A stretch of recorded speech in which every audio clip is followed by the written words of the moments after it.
Il tema delle dimissioni penso lo si proponga ad ogni consiglio regionale.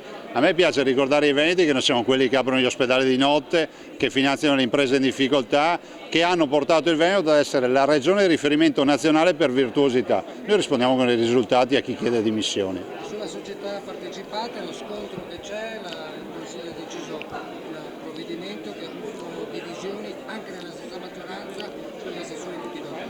Guardi, il Consiglio è l'unica realtà deputata a fare le leggi, le fa in democrazia e le fa a maggioranza ed è bene che sia uscita una legge che noi adesso applicheremo. Poi se ci sono diversità di veduta fa parte della democrazia che chi non la pensa in maniera esattamente conforme si astiene, vota contro. È sempre accaduto questo. La Giunta dovrà applicare questa legge, perciò dovrà essere sfoltito e cambiato del tutto il mondo delle partecipate. Ma guardi, per quel che mi riguarda sono solo che contento di applicare leggi che sfoltiscono e tagliano. Ben venga se ci sono leggi che vadano a rivedere la spesa, privilegi o altro ancora, ben vengano, le si facciano di notte velocemente. Io di certo non faccio parte di quelli che si arrabbiano.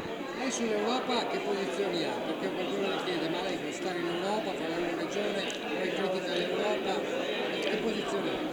Ma le dirò che spesso quelli che si chiedono queste robe sono dei perditempo, perché io ho altre cose a cui pensare. Dico semplicemente che l'Europa oggi viene messa in discussione perché non ha lo status di quello che accade negli Stati Uniti, la Banca Centrale Europea non è come la Federal Reserve, diciamo che abbiamo oggi un'Europa un po' raffazzonata e i risultati si vedono, non c'è politica monetaria e dall'altro non c'è neanche politica, quella vera, basti pensare cosa è accaduto con gli immigrati a Lampedusa dove l'Italia è stata lasciata letteralmente sola dall'Europa.